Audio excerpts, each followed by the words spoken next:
Oh, we're live. Here we are. We are live finally. So apologies again. We're very late, as we always are. Sorry for being late, but here we are. We are back live. Still got our Christmas decks up, and Kelly's decided to go again. Because you left the light on, so I left the light on. I didn't turn it on. So yeah, we are. So we're late for Madam to come back. You can talk. But how is everybody? Everyone well? Everybody good? Happy New Year for those of you that we haven't spoken to yet. We say Happy New Year. And I hope you had a good one. It seems really weird, actually. So I was back to work today. So I'm back to the old swing of things as well, which was, I must be honest, I've got into a really bad habit of going to bed like 2 o'clock, 3 o'clock. Well, not 3 o'clock, but 2 o'clock in the morning. So that was quite bad. And I've been doing that, not today, yesterday. But I have been getting into that habit because I had 2 weeks off work, so it was it's difficult a bit of a for you to struggle to get back into it. But yeah, no, back into the swing of it. I'm sure I shall get back into the swing of getting to bed early again. I'm sure you will. There we are. Sure you will. I have added 2 new flavours to the Baileys behind. So I've actually added the orange truffle, which is there. That's the orange the gold truffle. One, which is that one. That's chocolate. The gold one is chocolate. Oh, is that chocolate? There. That's chocolate.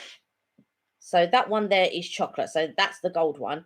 And this one is the original. But this one here is the orange truffle. So that's going to be interesting to try the orange truffle. There we go. And in case anybody's wondering, we've had this there for ages. That little sack thing there, as you can see, we bought that from Brussels a while ago, actually ages ago. This is probably out of date, actually. Those were their version of chocolate spread. So think Nutella, but much nicer. No dissing Nutella. But this is Belgium chocolate thing, which we got in Brussels. Yeah. There we go.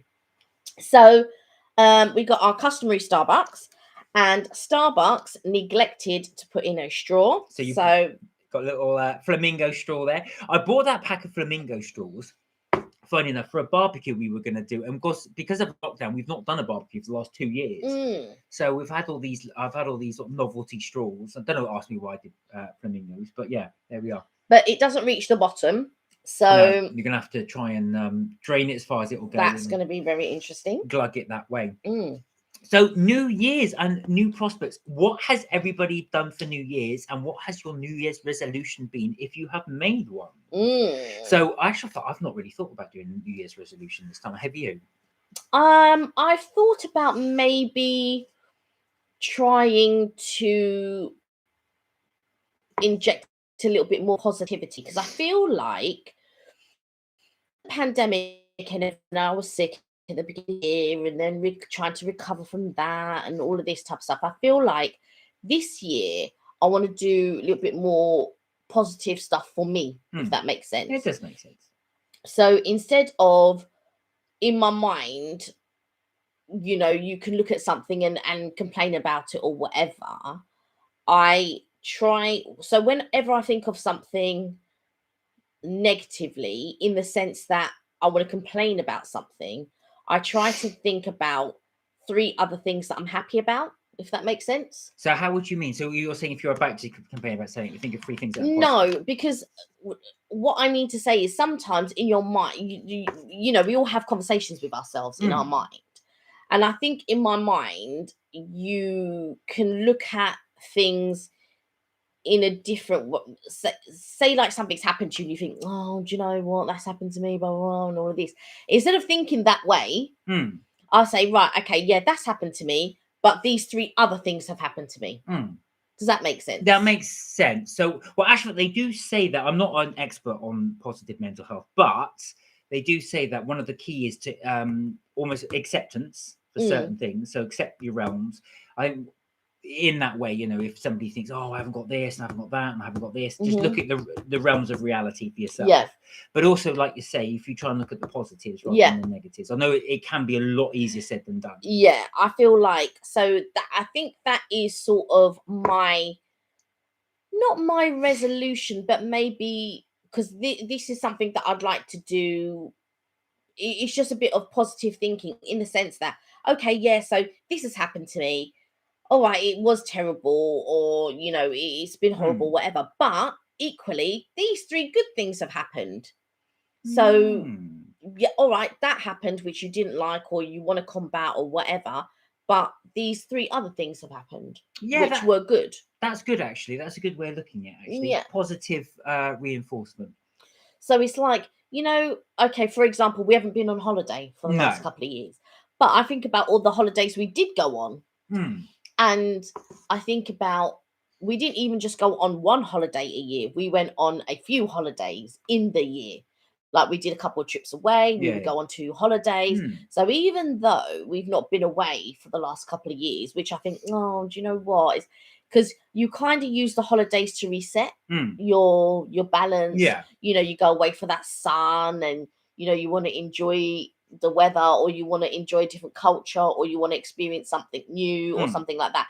And so we haven't had a chance to do that, or even go back and do the things that we enjoy doing, like for instance doing, is it the Flight of Passage in Oh yeah, in BAE Florida. in Yeah, Florida? that's yeah. Yeah, and that really was a great Mm. ride, or whatever. You'd queue up Yeah. for and Yeah, I do that agree. ride and something like that.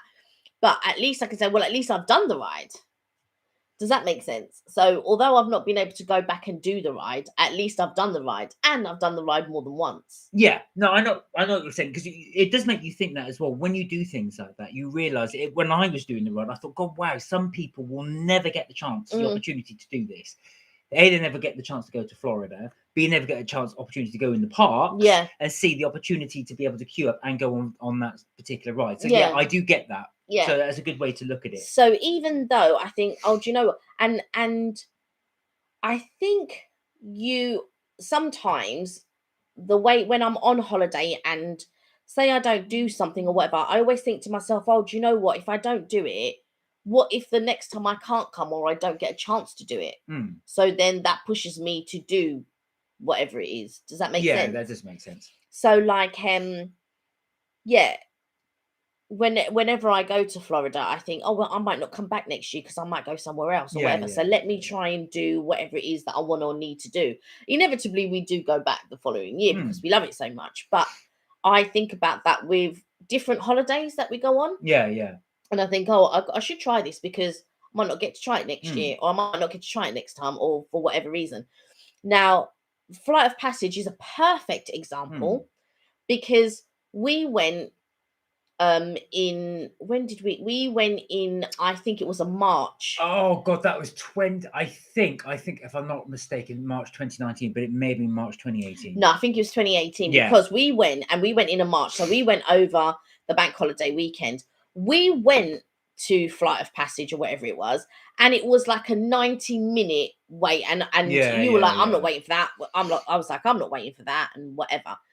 Got back, spoke to a colleague at work, and she said it was worth it. You should have waited. So we then booked November, not because of that, but because I wanted to go in November of the same year. So we went to Florida twice that year. And we then went, and we specifically went to go and do Flight of Passage as well when we were there. And it was one of the best rides we've done. We did it again, didn't we? Yeah, we did. We did.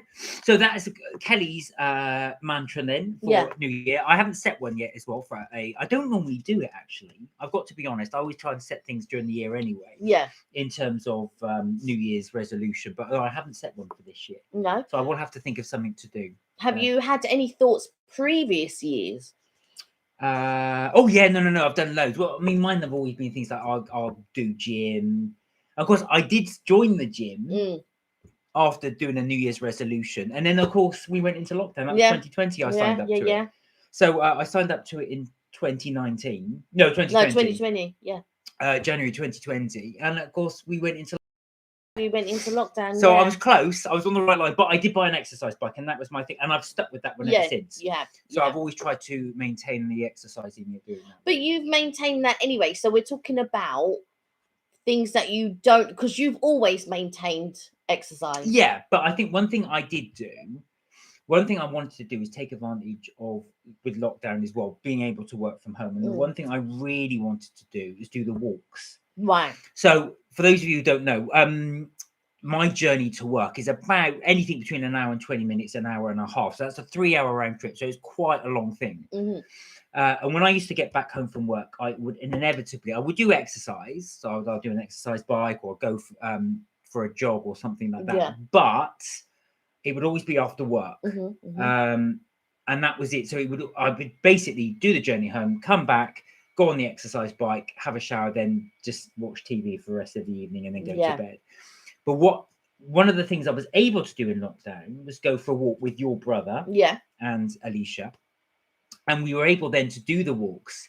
And then one of the things we found by doing these walks was actually, it made me really appreciate actually how little I was actually, or how much I would appreciate these walks, which was something I would have never have done had it not been for the lockdown. So not that there are many positives, unfortunately, for COVID, but one of the things that I've always appreciated is the fact that it made me realise that about how good walks are. Talking, and actually, it does link into your thing about well-being, mental health and well-being, because one of the things that really did help me with is they do say doing walks, especially in nature. We're very, very lucky because we're near a park. I could get to go to walk through that park, and it really does clear your mind, especially if you had a stressful day. Go for a walk, go through the park, and you really are just able to unwind. That's one thing I've been really grateful for doing. You can go for a walk. You don't necessarily have to go through a park. No. But going for a walk in general, I think probably clears your mind. And it's nice to go through a park if you have one. But don't think because that there isn't a park near you that you shouldn't go for a walk. You should definitely go for a walk. That being said, the one through the park is better. Don't get me wrong, I have done walks up and down the high street, but it's not quite the same. Yeah, but I'm talking about for other people. Yeah, for other people. No, I get that. If you can, try and walk through nature. If you can't, I know, I can understand it's difficult too. But for me, it was so good. You can just clear your head, think about things for the day, and because you're moving as well, it helps you almost like to release that energy. If you've got that build up of negative energy, it's got nowhere to go. If you're walking, you feel like you can just think it over. I mean, going to a park is lovely, but I think as well, because you come from your country born. Yeah. So for you, being the nature but I think for Londoners, let's say, or people live in a built up area, it would just be because I see loads of people jogging along the road. Yeah. And they're fine just jogging along the road, not necessarily through a park, although it is lovely jogging through the park. Do you know what I mean? But just in case you live in a built up area and there is no parks nearby, definitely still go for that walk, still enjoy that walk. And if you do have a park, congratulations, good for you. Definitely go for a walk through the park. But I think any type of thing that gets you moving is positive. But you just have to have the motivation. I don't have a lot of motivation at the moment to go. No, like with me normally, I would get up early and I'd go to the gym. And I've always been able to do that. Get up early, go to the gym beforehand, or go swimming before work, and things like that. But what hindered me really was it used to take like Mark, it used to take about it was about a couple of hours to get to work. So basically I'd have a 25-minute walk to the station, 25-minute walk to the station. Then you'd have a 20 to 25-minute journey. Then when you got off at the station, it was about a 20 to 25-minute walk and to get to work. And that was my journey every day. And that was my journey home. And so I had a lot of walking. And so what I would do on top of the walking, I would also go for a walk at lunchtime.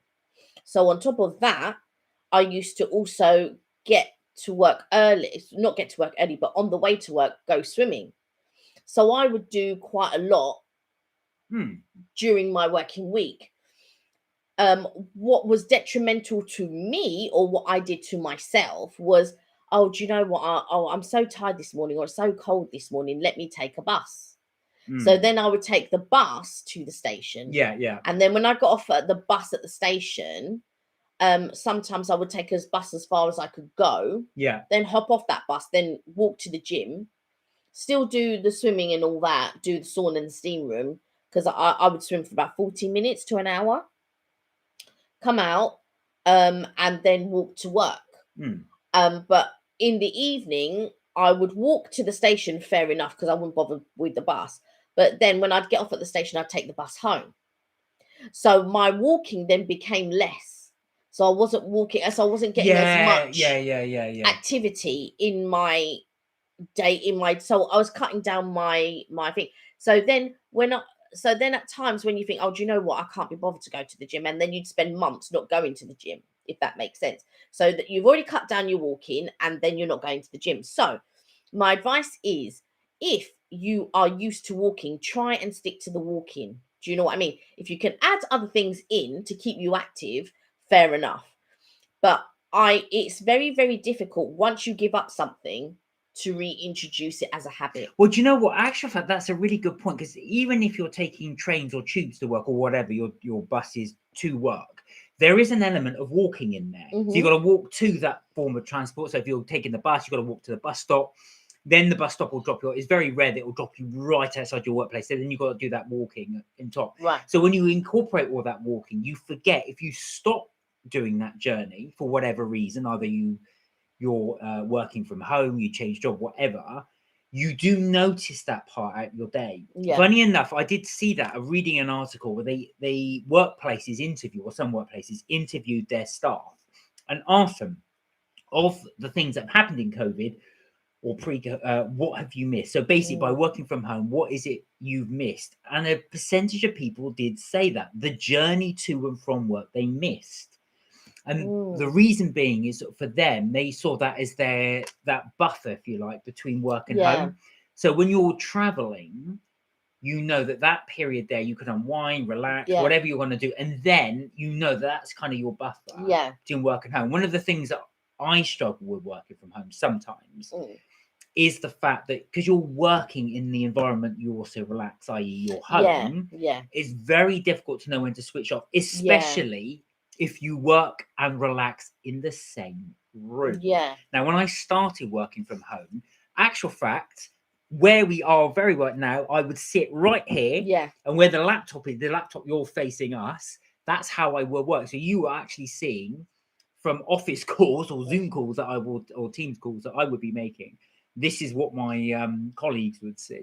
So I was working here, but also when I finished work and I shut my laptop down, we got the sofa just there, over there. So I would then go rest there. So I'm resting and working in the same environment, and that can be difficult as well, especially because if you work weekends sometimes or what have you. That then the lines become very, very blurred. That's why we've got a conservatory, a small conservatory just there. So that's why I like to work in there, because when I come out of there, I know then I can separate the two rooms. And I want to have that difference in room. I think it's difficult now because it's so cold in there because it's winter. It's very cold. But once we get into the ideal time to work out there is between sort of April and May, because obviously the temperature's warmer, so it's nicer to walk in there. You mean April and September? April, and then September too. June, July gets so hot in there. I can't work in there. It's just too hot. It's the complete opposite. But yeah, that's why I like to work in there. So that gap, April to May, and then maybe sort of early June, and then it's nice to have the doors open. Yeah, but it is too hot when the sun hits. You should just work outside. When it's too hot, you should just work outside. No, the internet doesn't go that far. It's not as good. And then then of course do that anyway. I digress. But that's nice to have that separation. Yeah. And I think for me, I feel like it's tough because I'm not working at the moment. So I feel like it's very tough in the sense that to find a routine. Yeah, that makes sense. To find a routine that suits me and challenges me mentally, and because I get distracted very easily, and I have a lot of demands on me from family members at times. So they'll ring me, oh, can you do X, Y, and Z, or can you do this, or can you do that? Because you're not working, they just sort of think, well... Yeah. So, and I think they forget that there are other things that maybe I need to do, or maybe I need to achieve, or maybe even in myself need to find the motivation of different things, I suppose, of different, of whatever the daily life. I'm not really one of the sort of like housewives type people. So yeah, so I feel a little lost sometimes, I suppose. It's easy to do, I think, because when you are working, you get into a routine, Yeah. even working from home. So I will get up at 7, I will have a shower, I will come down. Chloe and Sienna always ask what a routine is. So This is the routine. This is a routine. I then make you some tea, Yeah. make myself coffee. By then, it's probably about 7:45. Yeah. By about this point, so then I set up my workplace. I log on, and then roughly by then it's almost 8, and then I start working then, and then pretty much my day's regimented. So I have more meetings in the morning. I crack on with my work, meet my team, and then you're just working throughout the day. And then, depending on what time I log off, anything between 5:30 and 6:30, depending on how busy I am. Yeah. And then I will then come in here. I might do some exercise. Well, do some exercise. Might go for a walk. Yeah. And then watch TV. So it is quite regimented like that. So Monday to Friday is very much like that. So I only get free time really in the weekends to then plan what I want to do. Yeah. But when you do have that regimented thing, doesn't suit everybody. Yeah. I mean, I quite like the regiment because I know what I've got to do. Right, I've got to do so there's that focus. But I do like that. Yeah. I like to have that routine because then my day's plotted for me. I don't know. I wouldn't not function as well, but for me, I'd like to have that. Yeah. If it was different each time and I had to keep changing things each time, which you can adapt Yeah. to, but it sometimes you think to yourself, well, it's. I think for me, what I like when working days, I like the routine of going to work, let's say. But I like my day to be changeable. Does that make sense? So I don't like to do the same. I like to go in and think, right, I like to look at my day and think, okay, so I've got this, and this to do. Right. How am I going to get all my things done? How am I going to organize it? How am I going to do it? And that's what I like. I like it to be interchangeable. So whether I'm booking flights, whether I'm sorting out somebody's itinerary, whether I'm doing something to do with meeting rooms, or whether I'm doing something. Do you see what I'm saying? So it's not always the same. Yeah. So my day could be filled with, I don't know, 16 meeting room booking changes and all of that type of stuff. Or my day could be filled with, do you know what? I need you to find me a flight. I need it to be this and I need it to that. Yeah. I also want you to find me a hotel and I need transportation to pick me up from X, Y, and Z. I need to get to this meeting. I need to get to that meeting. Do you see what I'm saying? So it's not always the same. So what do you guys like to do? Do you like to have a regimented day? So I'm coming at 8 and then I do this, at 8:15 I'll do this, at 9 I'll do this, or do you like to have that flexible thing? So you don't know what the day's going to bring. It's going to be changeable. What is your preference? What do you prefer to do? I like a little bit of both. I like to have a general structure, and then obviously you get things to do during the day. But if it was I couldn't do something exactly the same every day. I think I would get so bored. Like data entry or something, you mean? Not necessarily that, but if you're doing the same thing each time. So I don't know. Like for example, I don't know I tell you what, painting. When I painted this house, I did every room. So every Saturday and Sunday is paint a room. And I thought that got I thought I couldn't do this full time. Right. No disrespect to painters, because I tell you something, full kudos to you. I don't know how you do it. It's quite a skill and difficult to do, but I couldn't paint a room every single day for day on day. Even if it was different rooms. Yeah, that's slightly different. And I think, and I can only imagine if I was painting a room, that when you're painting, you would get lost in it, if that makes sense. Your mind, your mind would clear if you're going for a walk. Yeah.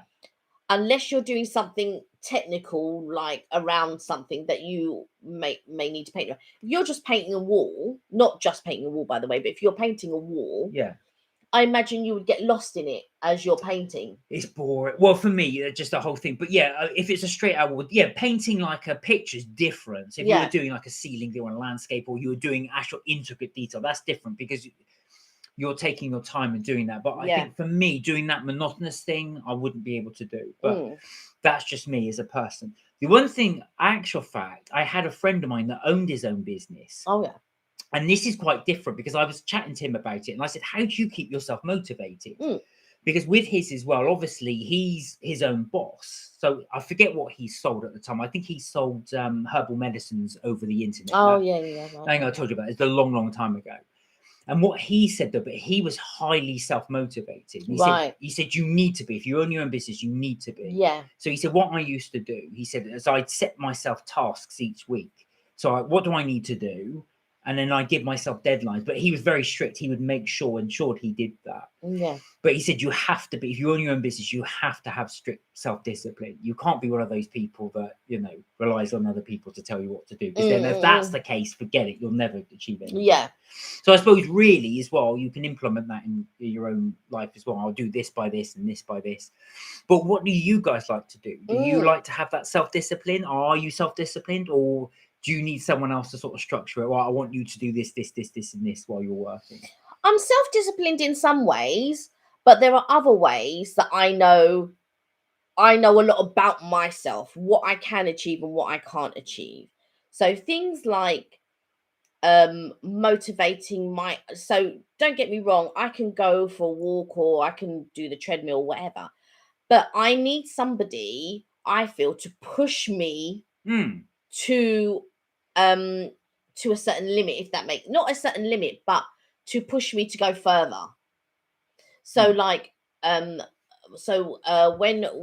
we had the personal trainer come to the house. Yeah. So I like to work out before work. I am no good after work. See, now I'm the opposite. So for me, if I do any exercise, I have to do it after work. I could not do it before. Yeah. I would be sluggish throughout the day. Getting up extra early I would just be too tired. Yeah. Now with me, it's the opposite. I am all kinds of good in the morning, and I don't need much sleep. Like I could go to bed at 3 o'clock in the morning. Yeah, Kenny can. And still get up at 7:30 or still get up at 7 or whatever it is. Now, if I was in a routine of, let's say, starting work at, I don't know, 8:30 or 9 o'clock or whatever, I would like to fit in a workout at 5 a.m. See, and so which would require me getting up at 4:30. No, I couldn't. Right. Do that.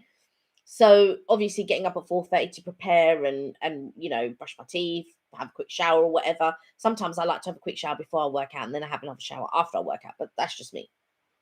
So and that's how I would go.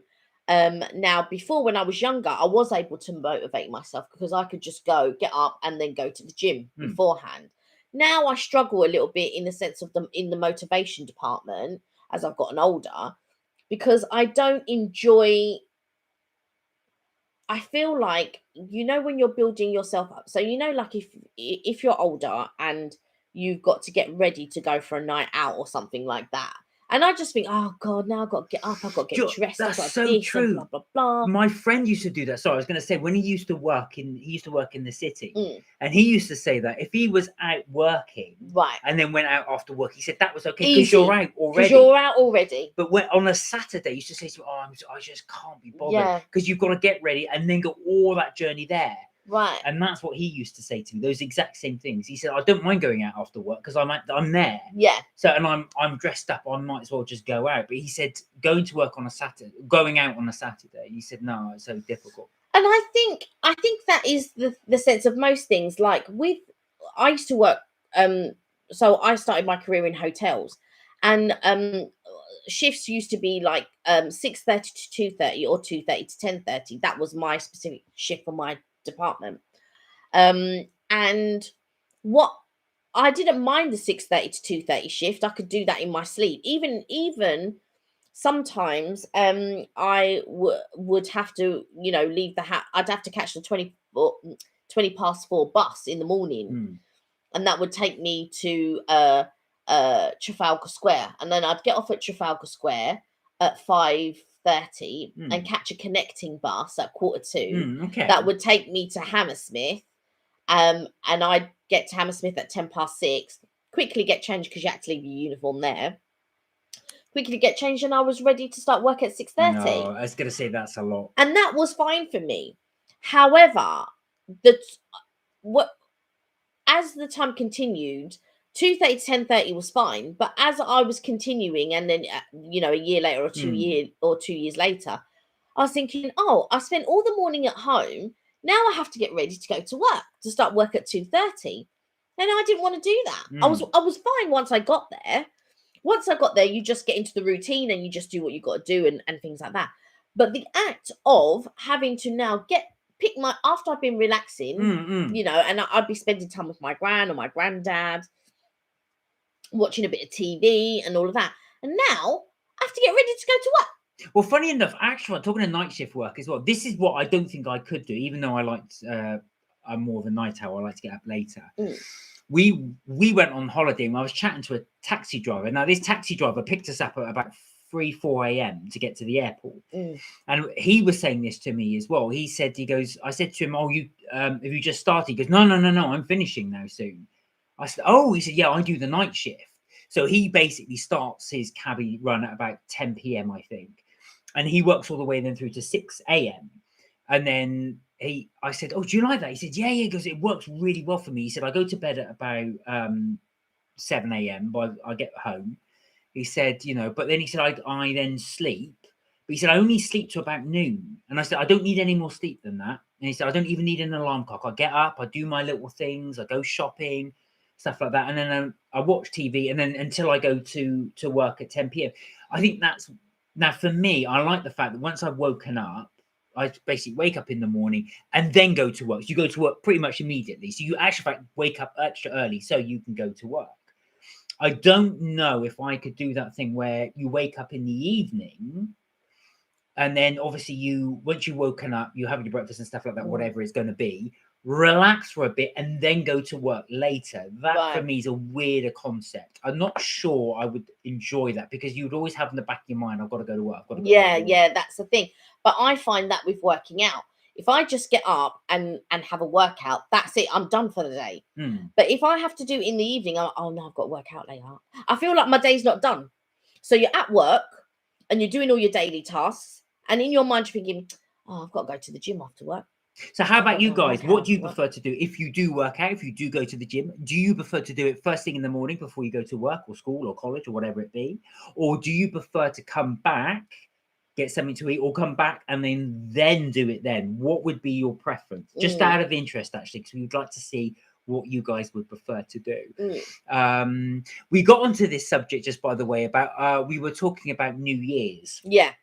And what will be our New Year's resolution. So we were talking about sort of mindless well-being and how as well we can improve that and see it through. So we were originally talking about, this is how we got onto the subject, was about walking. Yeah, because I feel like not everybody's got room to put a bike in their house, or not everybody's got room to have a piece of exercise equipment in their house. We're very lucky because we've got the conservatory. Yeah. You can take your bike. We had a treadmill at one point. We had a cross trainer at one point. Mark's got his bike now. So I feel like we're very lucky. But even in previous places, I've had like a cross trainer to be able to work out on. I haven't got anything to work because I'm not really one for the bike. I used to do spin class and stuff like that, which I really used to enjoy. But there was only, and I feel this as well. I feel like if you like to do the gym or you like to do class, I don't particularly like to do the gym per se, because I don't like the monotony of a workout. Does that make sense? Yeah. So when you go to the gym, you can do all the little different apparatus and all of this. But when I do the gym, I don't enjoy that. I like to do classes. I like to be that bit more interactive. Now you can see how different Kelly and I are. Yeah. I don't like classes. Yeah. The thing is, I like to do my own thing in my own time. Yeah. The trouble is, I always find with classes is they're so regimented. You've got to follow suit. Where I struggle with those type of things is if you're plowing away following a class. Don't get me wrong, the class is good because within an hour they're done. Yeah. But for me, is you've got to keeping up with everybody, and you'll go at this speed, whatever this speed is. So if you're keeping up, you're fine. But if you lag behind, and if you're a newbie, you're more likely to lag behind. Yeah. Or if you're overweight or unfit, you're more likely to lag behind. And like I said, it takes you a while to catch up to that limit. But I think The downside, of course, is doing your own workout is the fact that is that again, it's the self-motivation thing. Yeah. Who is pushing you? Unless you're pushing yourself, you can't do it. But that's one thing. And sometimes I can get distracted if I'm doing my own thing, because I'll lift weights for a bit, and then you fiddle around looking for a song, and then you realize a couple of minutes go. But if you're in a class, you're just constantly keeping up with what the instructor sets the pace at. What I like about classes, and this is not all classes because it's not all gyms, but there was one teacher, and I used to go to her spin class, and her music was good. She was on point. I really enjoyed the class. And then, for whatever reason, she left. And don't get me wrong, the other teachers were good and stuff, but I feel like it's very, when you find a class that you enjoy, it's very specific. I feel. And I feel like you have to enjoy the teacher, you have to enjoy the music, you have to enjoy the class, whatever workout it is that you're doing. Now, with regards to being overweight or unfit or anything like that, them things don't bother me. Because as long as you accept wherever it is that you are within your fitness. So like with me, if I was to go back to a class, I know I'm going to be the most unfittest one there and probably the biggest one there. But I might not be, but I may be. Yeah, okay. So I accept that about myself. So therefore, if I can accept that, I'm not going to feel no weight in the class. Does that make sense? Yeah, it makes total sense. Because I've already accepted it. So as long as I know I'm going to be the slowest one, or I'm going to be the biggest one, or I'm going to be the one that's not as coordinated, then things don't bother me. I've already accepted them about myself. Because I know later on down the line, I'm not always going to be the slowest one. I'm not always going to be the fattest one. I'm not always going to be the one who is uncoordinated, because sooner or later you will get the routine, your fitness levels will be up, and hopefully the weight comes off, if that is your goal, because it might not be your goal. Your goal might just be to get fitter. So and therein lies the difference. Or tone. So those sorts of things don't really. So I remember doing British Military Fitness, which is all these military guys doing all these exercise things. Now, it was difficult, but you had your beginners and you had your intermediates, and then you had your advanced, and you all wore different color vests. And you're always worried, oh my God, is that vest actually going to fit me because I'm quite big, or blah, blah, blah. But you run these things through your mind, and then you forget about it because you're here to achieve something. You wouldn't be there if you didn't want to achieve something, right? So you're looking to achieve whatever your goal is. That is what you are looking to achieve. So for me, I'm thinking, right, I actually went because my friend was very unhappy with her weight, even though she was stick thin. She was very unhappy with her weight. Go figure. So I said, look, another friend told me about this. Let's go do this. So we went, and I knew that my fitness level wasn't going to be on par with everybody else. But by the end of it, my breath was a lot better. I wasn't any thinner or anything like that, but I was a lot fitter.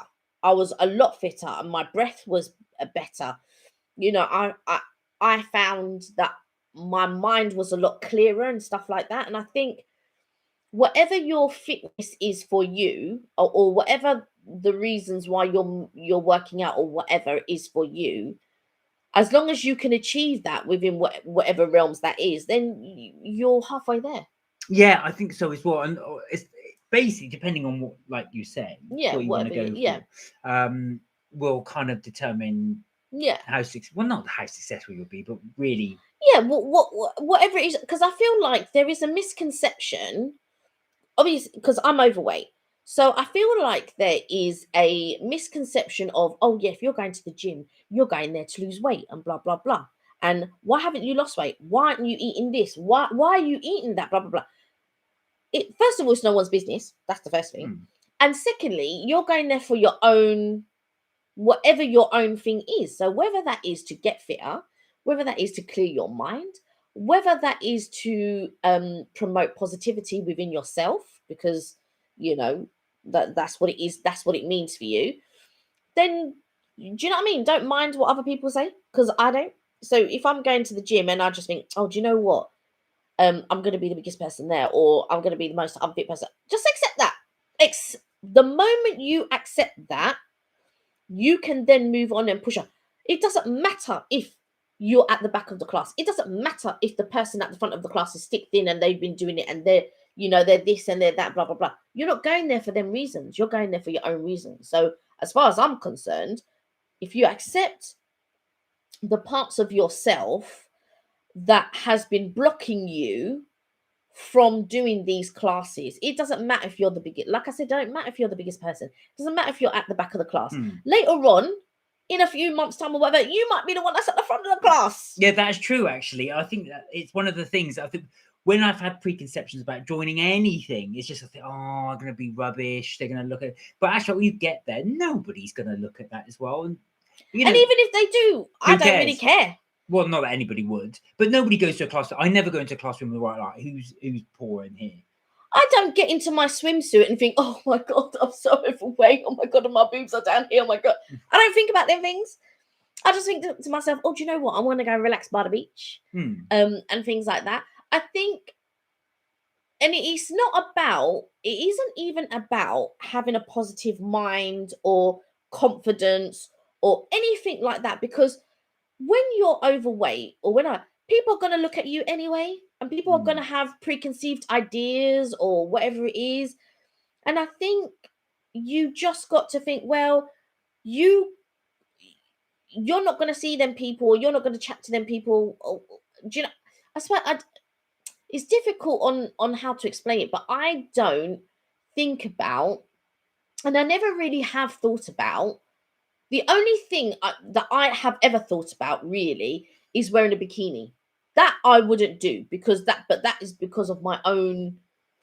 That's because of my own insecurities, right? Yeah. So I remember even when I was slim, I've never really been one for bikinis because I've always been quite self-conscious about my body, even when I wasn't overweight. Does that make sense? That does make sense. Also, as well, there is preconceived ideas how because they were talking about that with beach body. So they had those adverts as well, be beach body ready. Yeah. But of course, the model would be so stick thin.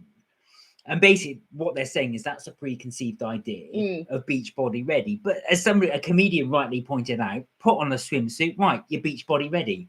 Yeah. Anybody's beach body ready. You just get into a swimsuit. You just get in. So I've always just gotten into my swimsuit and just gone to the beach or the pool area. And beach body ready. Yeah, and all my friends, majority of my friends, are all slimmer than me, or taller than me, or they're wearing their bikinis or whatever. So, but I've never sort of. Don't get me wrong. When I was school age, when you are insecure about yourself, you do look at your friends and you just think, oh, I wish I was slim, blah blah blah, and all of that. Yeah, I suppose you would do as well, because you're always going to judge yourself by your peers. Yeah, but also the magazines, what the magazines portrayed and things like that. And I think as I got older, I was more insecure about my weight when I was slimmer than when I was overweight. Well, I think you do that, don't you? Because you see yourself as a certain way. Yeah. So for those of you just joined us, we are just talking about mental well-being and the new year and resolutions and that. So we've just gone on to that particular subject. Yeah. So I think for me, mine is more about mind positivity. So to talk about mind positivity for the new year, I've got to say, now I only read about this afterwards. So going back to the walking bit. So since, again, for anybody who's just joined, effectively, what I was saying is one of the very few positives about COVID was the fact that we got to work from home, and from that I've been able to do more walks in the evening. And after doing the work, I thought, God, I feel so good. Do you know what I mean? I managed to de-stress, allow all that to go. And when I got back home, you really feel like you've achieved something. And it's afterwards, one of the things they recommend is for de-stressing, or if you want some more positivity, is to go for a walk. And it was only when I've actually lived it and seen it how effective that actually is. Yeah. But you've noticed that when you're going for walks now, don't you? I think I don't notice. It's a difficult one for me because I don't see walking in the same way that you do. No, but I like to do the power walking bits. But I do also do as well, like I said, one of the things that I found much more effective is walking through a park. Yeah. I know, I mean, when I say walking, it's not just going through a shopping high road or somewhere like that. I need to have that look. And we're very, like I said, we're very, very lucky because we do live near a park. Yeah, but I put that down to you being from the country. I think when you're born in London, you're just born in London. If you, I mean, there was no park other than Battersea Park, which was down the other end. When you're walking around, you know, I grew up on an estate. If you're walking around the estate, you're walking around. It's not really. Really? Yeah. How does everybody else feel about that? Do they feel there's a difference between walking up and down the high road, walking through a park, or walking through somewhere else, say a beach or wherever you live nearby? Is there a particular area you would like to go for a walk in if you do walk? And if so, what would that area be? Yeah.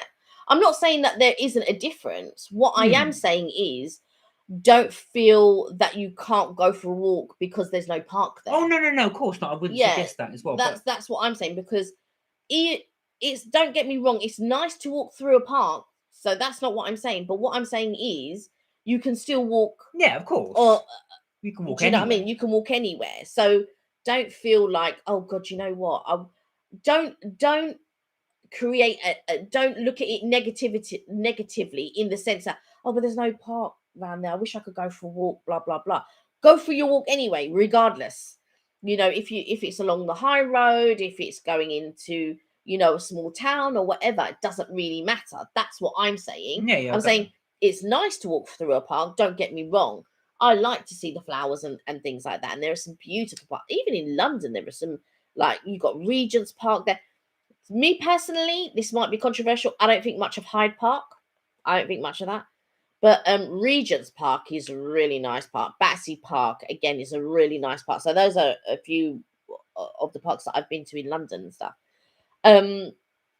But for those of you who don't live near a park, that's what I'm saying. Don't feel like, oh, there's no parks around, and then be wistful that you live near a park. That's not what I'm saying. What I'm saying is, you know, it'd be just as nice to walk in a village, or just as nice to walk down the high street or whatever.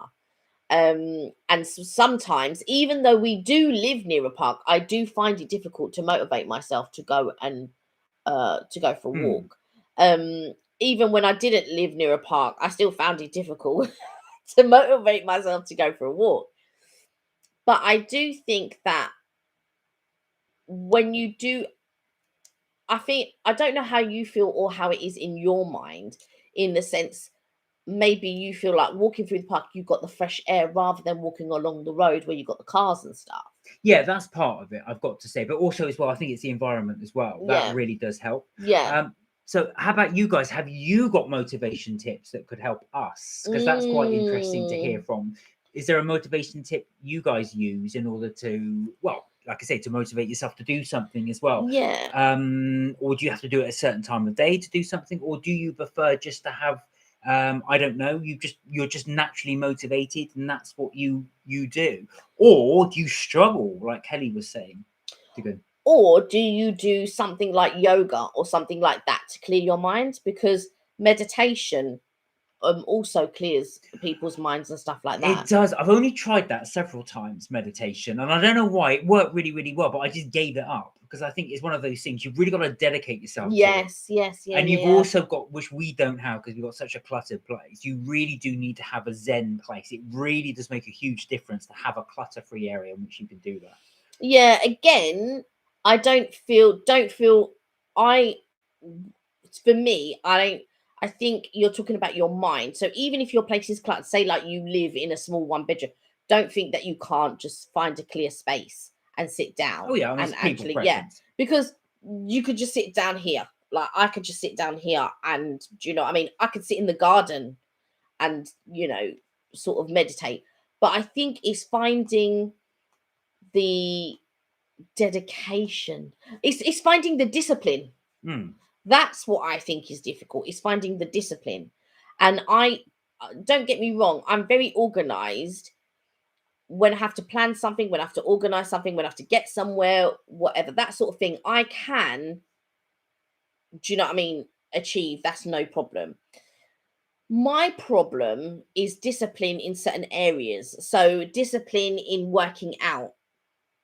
Like I feel like I don't have the discipline. Therefore, when I had a personal trainer, or if my brother was saying to me, come on, Kel, let's go to work out, and he hired a trainer for me and his fiance. It was just like, oh no, I've got to get there. But once I'm there, it's not a problem. So once I start, it's right. I'm here now. Let's just get it done. And I don't even need it to be a rush. Does that make sense? So I don't get there and think, God, I wish the hour was over. My God, like we've been here and 10 minutes feels like an hour. I'm not that way inclined. I actually do enjoy. I'm one of those weird people that actually enjoys exercise. But the thing that I don't like is thing like circuit training. Like 2 minutes of this, 2 minutes of that, 2 minutes of this, 2 minutes. No. I don't like that. I used to play rugby and it was very much like that. You had to, the training was quite intense. So it was an hour, but you would do loads of jogging round and short bursts, quick bursts, long bursts, training bursts like this. It was so intense. Apparently, that's what gets you fitter quicker. That's right, yeah. Doing a really intense exercise, but for a shorter period of time. Yeah. But my God, it was hard work. I never liked circuit, but I like things like spin class. There is one class I'm so motivated to do. If I found one in the local area, I would do it. It's the bungee class. Bungee class? Yeah, so you're tied to these sort of like bungee cords. Oh right, so it's indoors. It's not actually a bungee jump. Yeah, no, you're indoors and you're tied to these bungee cords, and you exercise along with these, you know, doing the bungee cord. I just looks so amazing. I really want to try it. For those of you not familiar, do Google it. Bungee, is it bungee? I think it's called bungee classes. Bungee classes, and you'll have a look at it. So basically, you attach to a wall on bungee cords, and you'll just be. Well, it's mainly ceilings. Right, so you're attached. So the cords are attached to the ceiling, and then you lean forward and do all of these moves and in the air, and it looks so amazing. I really want to try it. There are other classes, but it's the first class that I've seen that I'm quite passionate about for a long time. That I think, do you know what? That class looks amazing. Is that one near us? I want to do that. No, there isn't. No, that's just the problem. So. It's just like, anytime I see something, it's never ever local. It's never local. It does sound very niche. I was going to say it have to be a certain place. But you get things like pole dancing classes and all of that type of stuff, and people are like really into. There's always like a new class that comes out, and then people are really interested in it for about 5 minutes. Pole dancing class is the one that like pole dancing class, Zumba class. There's another one. Never done pole dancing. Yeah, and step class and all that. Now, don't get me wrong. I've done all the step classes and I've done all the spin classes. I've done all the aerobic classes, which now they call HIIT classes. I've done all the body pump class. I know. That was cool. HIIT classes. Basically, it's an aerobics class. They don't call it aerobics class no more. So you've got HIIT classes and all of that type of stuff. But and then you've got aqua aerobics. I really actually still do like aqua aerobics, actually. But you've got aqua aerobics, but the class that I would really like to join is the bungee class. That bungee class looks amazing. Now, I have seen it on advertised, well, not advertised, but actually on social media, and it does look quite good. Like I say, you're attached to, like you say, the ceiling, and you just got these bungee cords. So it's almost like you can throw yourself. Yeah, it looks amazing. It looks a bit like Crouching Tiger, Hidden Dragon type. Yeah. It looks so good. It does look fun. It looks so fun. So do Google it. If there's one near you, go to it and then let me know how it is, because I would really like to try it. It looks really, really good. Now, the other coin of exercise that I find is if the gym is not near you, and when I say near you, I mean within walking distance. Oh, forget it. You're not going. That's going to be difficult for you to go. Is that the majority? I'm not saying you're not going, because there are a lot of people that would travel to the gym. There are, but unless you're actually, so if you're on your way home from work and you're passing the gym, that's a lot easier, right? So you don't have to do any detours or anything like that. Or if you're going to work and you're passing the gym, I feel like that is easier. Now, what would you say is easier? Is it easier then in the morning when you're passing the gym near your work, you go for a workout? Or is it easier if you're coming home from work and you're passing a gym near your home?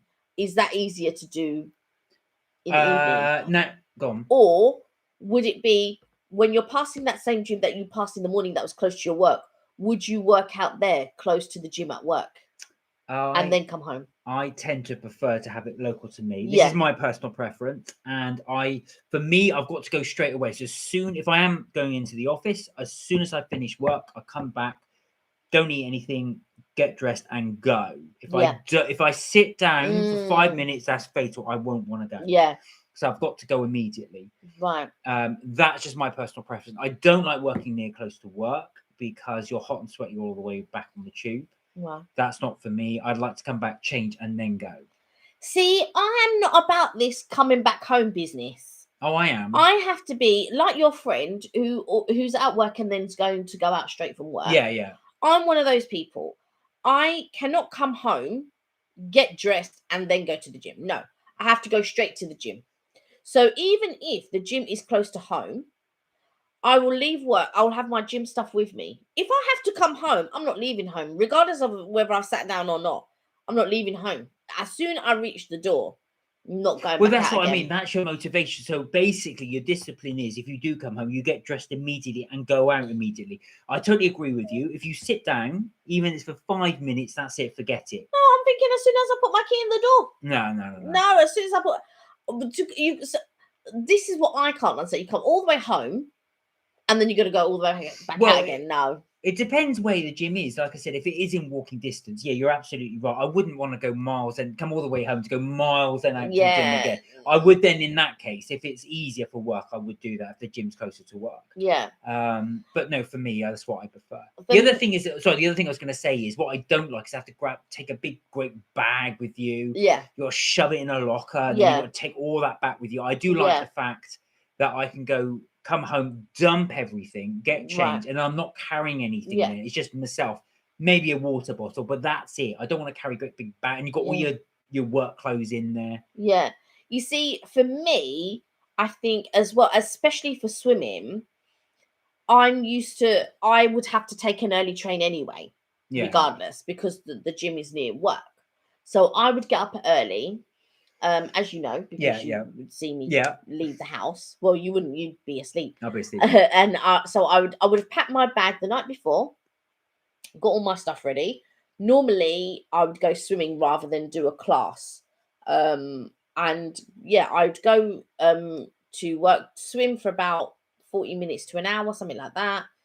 Sauna steam, finish, and I feel like going to the steam room is a real treat. It's a real, after you've worked out swimming and you work your back and everything else, I feel like the real treat of it all is the steam room. But I've only ever been to a steam room once. Ever. That was when we were in Mauritius. I've never been to a steam room before. Oh, I love a steam room, and I feel like it loosens me up, and I just think, do you know what? I really deserve that steam room. Oh, it's too hot for me. I don't know. I don't like it. I just getting in there. It's too hot. It's too hot. It's too hot. I want to go back out again. Oh no, I love it. So then you finish in the steam room, and then you have a shower, get changed, ready for work, and that's it. So I would get up. So this would be my routine, right? This is my routine.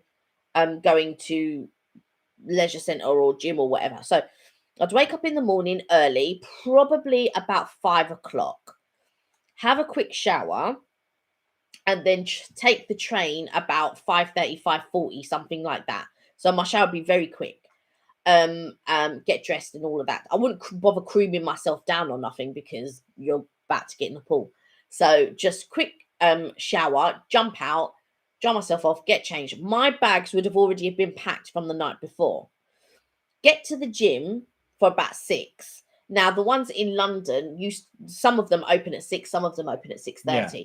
But I could never do the ones local because the ones local always open at 6:30, and I would have to start work at 8:30. Yeah, so you would, by the time you got there, you'd have to be then go on the way to work. Right. But some of the gyms, like some of the hotel gyms, because I was a member of a hotel gym, was 6:30. So I would get there. But by the time I get from the station because that in itself is a long walk. Or I have to take a bus or whatever. Oh, it's never easy. But I'd get there about 20 past 6. It depends, 10 past 6, 20 past 6. This is if the gym opens at 6:30, by the way. Wait for the gym to open. And sometimes there'd be like 2 or 3 people behind me, Look, all the saddos waiting for the gym to open. Wait for the gym. I would have already got my swimsuit underneath. So I would just strip off, make sure I got my towel with me and my towel and my flip flops. Then some people the etiquette. I never know what the etiquette is in these situations. So you quickly get under. You show people that you're getting under the shower bit, even though I've had a shower. But anyway, so I have another quick shower, then jump in the pool. But you have to get in the pool at a certain time because I'm in the slow lane. Because otherwise, other people come, and even though they're a faster swimmer, they'll get in the slow lane, Yeah. which is ridiculous as far as I'm concerned. And so you swim up and down, and the pool wasn't that big, so I could easy bash out 100 lengths, no problem, because it wasn't even an Olympic size. Well, I was going to say, if it's Olympic size, 100 length would be a lot. Yeah, no, it's not even. What is an it? Olympic. A paddling pool? Yeah, it wasn't. So right. I could do 100, no problem. So, but at the beginning when I start, because I would always be unfit at the beginning. So I would probably be able to do about 20, maybe 30 laps. And then as time goes on, I managed to build up. But then it's muscle memory. It's all muscle memory. So even if you haven't been to the gym for ages, even if it's been a year or two, your body will always remember. It will be sore and it will be tough, but it will never be as tough and as sore as the very, very first. I did a body pump class once, right? I couldn't even laugh. All the muscles were listen. I couldn't even laugh, right? Because I would be in pain if I laughed. And then after that, whenever I've done body pump since, even if it's been a year or 2 years, I've never, ever, ever been as sore as the very first time. Well, it's funny actually. There was a person at work that did that. They went to a spin class, and the next day they looked so they could hardly walk. I said, "You're right." "Oh no, I went to a spin class." They just said they couldn't bend down, they couldn't stand up. So of course it's using, and they were quite fit. So I think it was one of those things. It's using muscles you're not used. Yeah, different muscles you're not used to.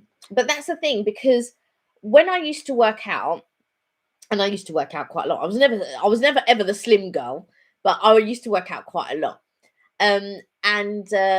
Like, you know, I used to go spin 3 times a week. If I could fit in, if I could fit in an aqua class, I would. That was on top of all my walking, by the way, and things like that. But one of the things was when you did use a new muscle group. So because I was always quite fit, right? I might not have been slim, but I was always quite fit. I was so shocked when I did that body pump class. I was so shocked because I thought, oh, do you know what? Spin class, step class, aerobics class. I even did what you call it, abs class, all of that, those types of stuff. So I thought I was all right. Let me tell you, I did that body pump class. I used muscles I didn't even know I had. I couldn't even laugh at the end of that. It took me days. It took me about 4 days to recover. That sounds about right, actually, because it takes those muscles as well. They take days to actually, those muscles you haven't used for a while, they do take a long time to. Or never even used before. No, exactly. Yeah, but I was told that you're ripping your muscles. Is that right? And then they take time to repair or something like that. So then they get stronger each time. That's the idea. So if you were doing your arms, for example, every time you're lifting weights, you're tearing them, and then when it repairs, it sort of builds on top. That's my understanding, and it goes bigger and bigger and bigger. Whether that's true or not, I don't know, but that's what my understanding. So when you're bodybuilding as well, you're just creating this mass. But I've done like all the diets you can think, you know, the cabbage soup diet, and you know, Weight Watchers diet, and Slimming World, Atkins. Have you done keto? Yeah, I've done Atkins, keto. There isn't anything about diets that you can't tell me that I don't know. So which one worked the best for you? For anybody watching that was thinking of doing a diet, which diet worked best for you, would you say? Because I didn't notice you did lose. What was the one where you cut out sugar? That one you lost quite a bit of weight on. That would be Atkins. No, Atkins or keto. Keto, I think it was. Atkins or keto. Is it? There was one called the Californian diet where you. I didn't do that one. There was one you said that you basically, from memory, and I might be wrong, you gave up sugar for a week or two. The first 2 weeks you give up sugar. Yeah, that's Atkins. That's Atkins, right? Atkins, okay, that was it. Atkins is the one you give up sugar. Well, you don't have sugar throughout the entire time. Oh wow! You don't have sugar for the entire time. There are other replacements that you have for Atkins. Do you know what? Actual Um, fact, when you try and give up sugar, you realize how difficult it is because everything's got sugar in it. Yeah, everything. Because you basically you're with Atkins, you give up sugar and carbs. Yeah. Those are you give up sugar, you give up carbs, you give up milk, Hmm. some fruits because they turn to sugar. Yeah. And then afterwards you find, so if you have sugar in your tea or if you have sugar in your coffee or whatever, which you can still drink tea and coffee, you have to find replacements for them and stuff like that. And you could substitute cream for milk. Do you know So what? If you ever want a challenge, try just doing that. Just see if you can give up sugar for a couple of days. You'll find how difficult it is. It's just mad that whenever you look at any ingredients, you look at the back on it, sugar is always in it. Stuff you would never even think would have sugar in it. yeah, it was, yeah, or maybe it was the California diet I did. I'm sure it's a California Actually, diet. because I did it with Liz. I remember Yeah, now, you did. vaguely. For Yeah, 2 yeah, weeks. for And 2 you were weeks. saying the Yeah. first 2 weeks you give up sugar. Yeah. And I was doing it with Liz. Yeah, I remember that. Now, God, that was a good few years ago now. But the fastest that my body has ever changed was when I did jogging. Mm. When I actually uh sort of like ran on the treadmill. So it wasn't jogging as in going to the park and jogging and whatnot. But when I did when I did BMF, because that involved a lot of running, that is the fastest that I've ever seen my body change. Like my thighs went in and all of that type of stuff. I didn't even notice it at first. It was just because I was rubbing my thighs and I thought, oh my God, they've completely changed. Rubbing your thighs. Yeah, All my but thighs have changed. yeah, all my thighs have changed. I was just like, oh my God. But that was all the sort of like the running and all of that we had to do, and the jumping up and all the jumping jacks, the burpees, all of that kind of stuff. But I found I had stamina for the exercises. The only thing I didn't really have the stamina for was the running. Mm. But then my fitness became a lot better. Yeah. So then I did have stamina for the Yeah. running. It was quite good. Just my knee was a problem. So then I had to give it up because of my knees. But there were some days that, me and Pearl go, oh, should we not go? Do you know what? Let's just have a cup of tea and some cake. Let's have a cup of tea and some cake. Good way of getting out of things. So there we are. That's our little tips and guides for mindfulness and well-being for the new year. We will talk about it in other lives as well, but we like to mix up our live discussions a little bit. So we've gone from Harry Potter over to mindfulness and well-being. We normally talk about foods and stuff like that, but we did do my review of the foods last time. For anyone that didn't see, I'm going to show these, excuse me. Kelly's favourite. When I did these in the live, these are mac and cheese candy canes. Some stinky business. It does really smell like strong cheese. I've never seen anything like this before as well. I will be mentioning these on quite a few lives because I will eat them in another live further down the line. But that was one thing there that I did enjoy, was the old candy canes. And this has been one of my particular favourites, which is the pumpkin spice Werther's original. For those of you that do have Werther's original, they're normally the toffee ones, but this is from the United States, and this was the pumpkin spice flavour, just as we were talking about sugar.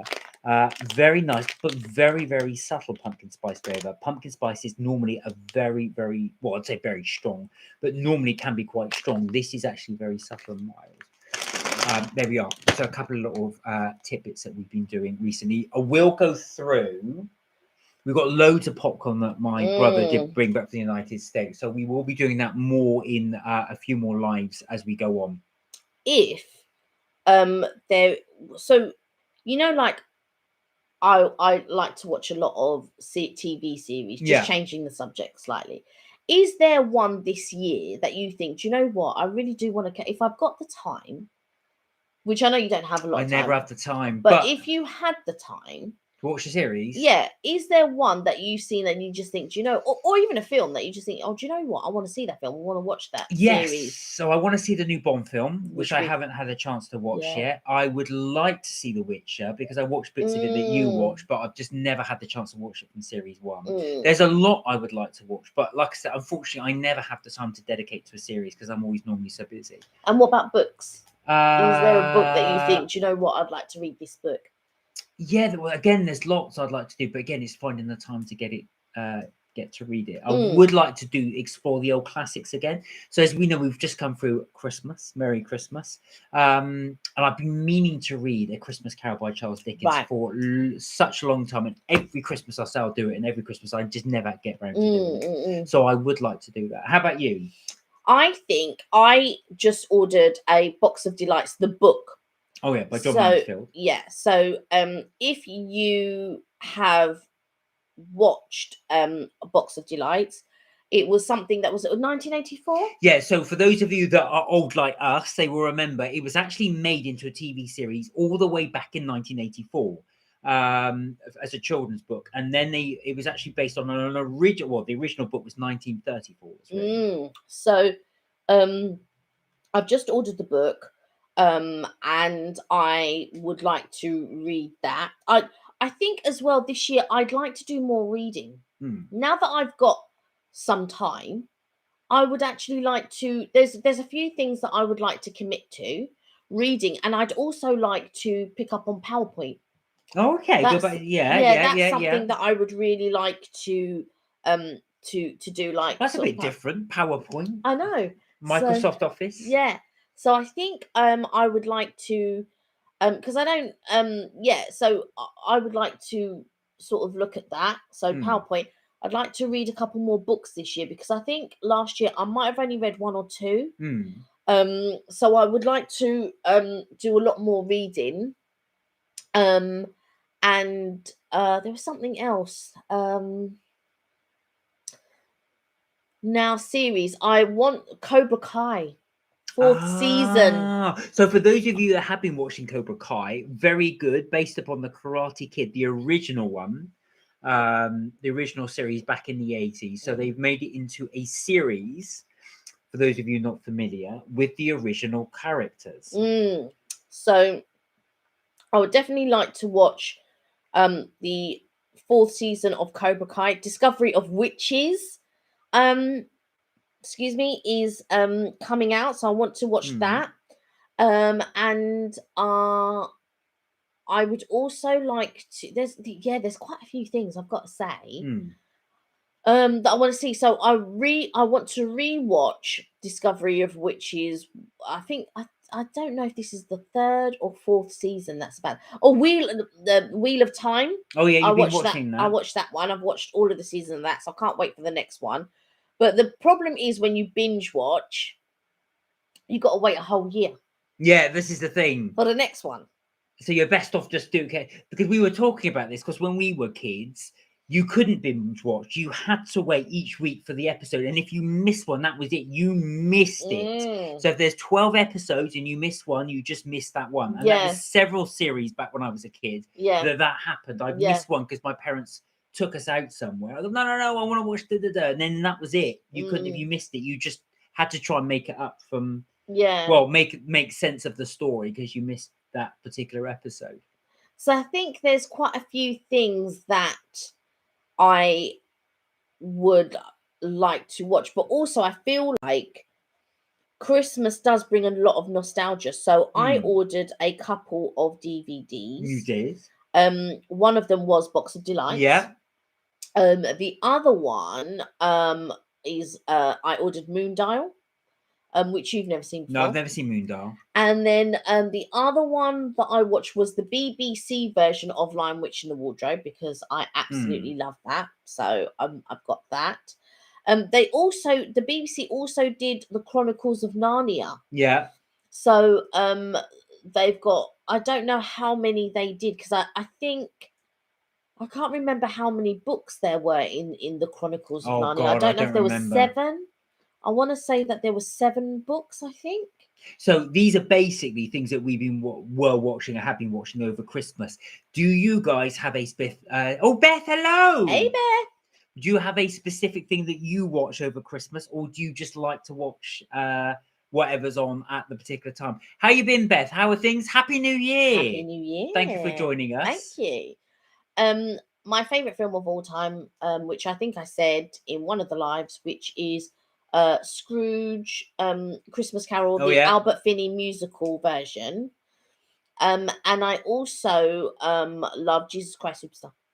Yes, that's Kelly's favorite ones as well. So, like I said, we were watching some of these over Christmas as well, hence the nostalgia. And then Kelly's gone and ordered them. Yeah. Purely because then again, we've got to wait till next Christmas before we can watch them again. Yeah. I should have ordered the Jack Skellington Nightmare Before Christmas. I've got that. Oh, did you? I don't know where it is. But I have got that somewhere. I didn't know you had the DVD. Oh, Beth said Christmas Carol. Yes, that's so yours is as well. Christmas Carol. Which version? Mine is the Albert Finney version, the musical version. Yeah. Yeah, I absolutely love it. Oh, there's so many versions of Christmas Carol. Yes, so many. You've got the Muppets one. You've got the Disney one. There's Kelsey Grammer one. Oh, did he do one? one? Yeah, he did one as well. I know. It's crazy. What's his name do one? Sims. Is it Alistair Sims did one? And then what's his name? Bill Murray, Scrooged. He did one. And then Jim Carrey did a version of it. Yes. Funny enough, I did actually like. Now it was quite controversial. Not everybody liked it, but I did like the version they did last year, and that was with what's his name? Guy Pearce. They used to be in Neighbours many years ago. He played Scrooge. But they also had the actor that did the voice for Gollum, and I've forgotten his name. Andy Serkis. He was in it as well. Did he play Jacob Marley? No. So basically, what the concept was that the guy that wrote it reread Christmas Carol, and he tried to work out why Scrooge was like he thought Scrooge was like he was. So he came to the conclusion that Scrooge was probably abused as a child. So that's what he did without ruining it. You will notice in there'll be several scenes in there that are not in the book. And the idea with this version of the Christmas Carol is he tries to fill in the blanks as to why Scrooge was the way he was. So they do have scenes in there, for example, Scrooge and Jacob Marley as business partners. So it does, and how they are buying up, how they buy up all these sort of businesses in the area. They got the techniques they use to do. Is it a modern day one? No. It's set in the time. Oh right, okay. But it's worth watching as well. You may not like it because it was quite dark. It's actually very, very dark. But what they do is they include a lot of scenes. Well, deliberately include scenes that are not in the book. And it was the director's attempt to try and what he called fill in the blanks. Right. So it explained why Scrooge is the way he was. And like I said, it was quite dark because it shows Scrooge's sister quite a lot in it. She only appears in the original one in the vision for this, but he spends a lot of time with his sister. There's a lot more about Scrooge being left in boarding school. Yeah. And it tries to well, obviously their interpretation of why Scrooge was left in the boarding school. So it focuses on that, focuses on his relationship with the headmaster at the time. And then from that, he tries to explain why Scrooge is. There's actual fact a scene in there, which I won't go into because it may ruin it, where Scrooge does interact with Bob Cratchit's wife. So they have quite a big dialogue scene together, which obviously is not in any adaptation as well, or in the book, as far as I'm aware. But he has he does have a big dialogue scene with Mrs. Cratchit. So, and that's quite interesting as well, because that explains again a lot of why Scrooge is why he is. But that is a book I would definitely like to read, and I will order it. Yeah. But I want to order it in the as the because when it was first printed, it was in a nice leather with gilded gold leafing, and they've done a replica copy. Because I don't know, is it a special birthday for A Christmas Carol, and that's why it was on all over Christmas? No, I don't think it was a special anniversary edition. Not as far as I'm aware. Anyway, I want to order that edition, so that's the edition I'm going to order. Yeah, so basically that was the original. It's obviously based upon the original design when it first came out. the golden edition there as well. But I did like that adaptation, so I go back to that adaptation, and it's the guy who is the guy in Venom, the British actor that played the detective. Oh, I don't know his name, but he was the one who played in This Is England. Well, isn't it? yes, Yeah. that's it. The guy that This Is England. He plays Jacob Marley, but he Oh. features again. Jacob Marley features. Hold on. So, what did Andy Serkis? Who did Andy Serkis play? Andy Serkis plays a like a spirit in it, a type of spirit. Okay. You'd have to watch it as well, because again, I'm trying not to say too much to ruin it as well, but it does focus very much around. There's a lot of scenes in there which aren't in the book, and it's the writer of this adaptation tried to do what he said, fill in the blanks. He said, I think I've figured from reading this story multiple times, I think I've worked out why Scrooge is the way he is, and then that's shown in the he tries to show that in the book. He also tries to explain, because interesting is that Scrooge is very mean to Bob Cratchit, but also as well he tries to explain that why doesn't Bob Cratchit just leave? You know, if he's that good a bookkeeper, why wouldn't he just get another job elsewhere? So again, he tries to explain that in the book, not in the book, sorry, in the adaptation. Yeah. So it's all little things as well. What he says is about filling in the blanks. I think it's one that I'm going to watch because I don't like the darkness of it. No, it's dark. Well, it is a dark story. It is a dark story. You know, you're set in a it is a dark story. However, I feel like, because I know Dickens, when he wrote a lot of books, put himself, because he didn't live the best of lives. No. Poor Dickens. But he says, I think, is it Nicholas Nickleby is the closest to, is it, no, David Copperfield, no, yeah. I think is the closest, because he did actually write he was in the midst of writing a book about his life, but it was so he found it so traumatizing, he burnt it, he threw it in the fire and burnt the book. Yeah, so it never came to fruition. Again, this would make sense in this thing anyway. I won't go on any more about that. There we are. There we have it. There we have it. So yes, so I've ordered the book of the what was it, John Masefield? Yeah, Box of Delights. John Mansfield, yeah. Box of Delights. Yeah. And then the other book that I would like to read is A Christmas Carol. Yeah. And then there was another book that I wanted. I'm debating whether I want to read the book of The Children of Green No. You ordered that on DVD as well, didn't you? I've got that. Yeah, that's on DVD. And then there are two other DVDs that are coming. And so, yeah, I think that's what I would like to do.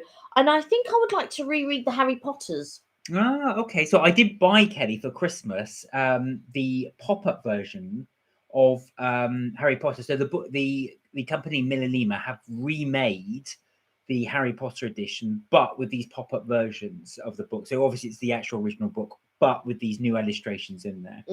Now they've only released the first two so far. So the others are going to be released, but I think later this year, apparently.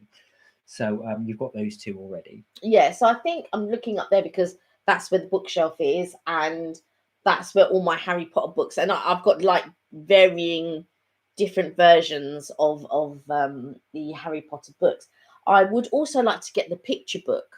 Yeah, there's the illustrated picture books. I think they are absolutely beautiful.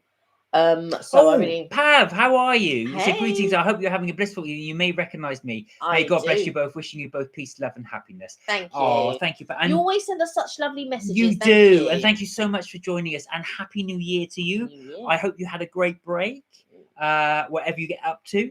We just been talking about our New Year's resolutions, what we want to do for the new year. Yeah. Just a few things that we've been doing as well for the new year. And that's been it. But we hope you are well. I don't like to call them New Year resolutions because I feel like when you say New Year resolutions, it seems like it's a temporary thing. And it's not supposed to be. But that's why I feel like I don't like to call it a resolution. No, I know what you're saying, but we like to sort of basically it's what you set you're going to do for the year. But then Yeah. obviously you can just redo the same ones the following year. Yeah, but it's like a diet. Mm. Do you know what I mean?